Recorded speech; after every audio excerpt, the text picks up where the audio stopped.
तो बड़ौदा उपचुनाव का रण क्षेत्र सज चुका है और योद्धा भी पूरी तरह से तैयार है। जाट बहाल इस क्षेत्र में कांग्रेस प्रत्याशी के अलावा इनेलो का प्रत्याशी भी जाट बिरादरी से है।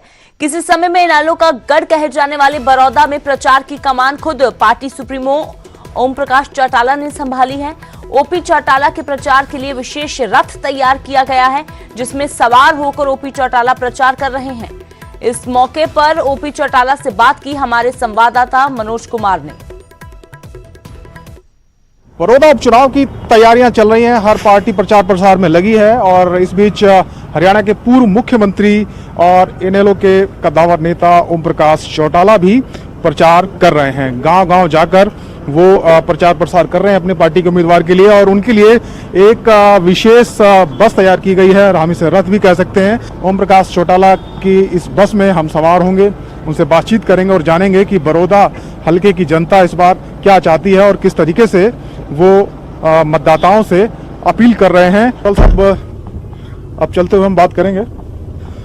सर, किस तरीके से आपके प्रचार प्रसार का जो दौरा है वो रहता है? कितने गांव कवर करते हैं आप रोजाना? 9-10 गांव में रोज चला जाता हूँ। सर, ये बताइए कि बड़ौदा विधानसभा सीट का ये उपचुनाव है, हरियाणा के राजनीति के लिए इसकी क्या अहमियत है, उसके क्या प्रभाव पड़ेंगे इस चुनावी यहाँ का जो परिणाम रहेगा उसका?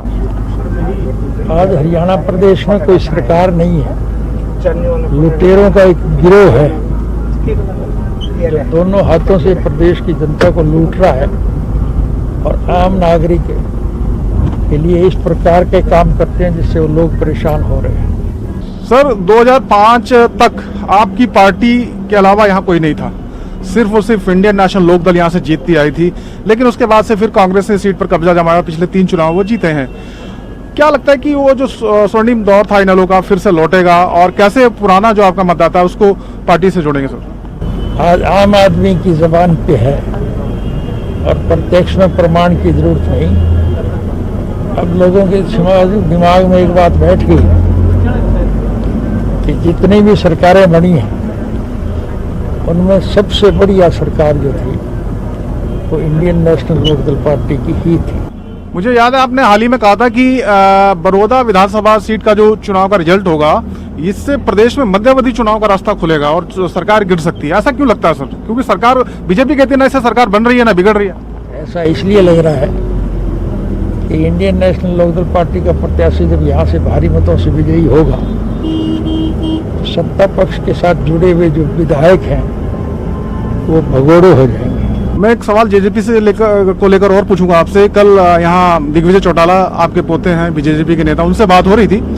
उन्होंने ये कहा कि इनेलो की कमान जो है अब ओम प्रकाश चौटाला जी के हाथों में नहीं है, किसी और के हाथ में है, इसलिए 5000 वोट भी आ जाए तो इनेलो की ये जीत होगी। नहीं, उसे ये कहने में तो थोड़ा सा संकोच करना चाहिए। ये तो बताना चाहिए उसके कि अगर इनेलो की बागडोर मेरे हाथ में नहीं है तो किसके हाथ में है? तो ओम प्रकाश चौटाला हरियाणा के पूर्व मुख्यमंत्री दावा कर रहे हैं कि यहाँ पर इंडियन नेशनल लोकदल एक बार फिर से जीत का परचम लहराएगी। बड़ौदा से कैमरामैन सुखजिंदर सिंह के साथ मनोज कुमार, न्यूज़ 18।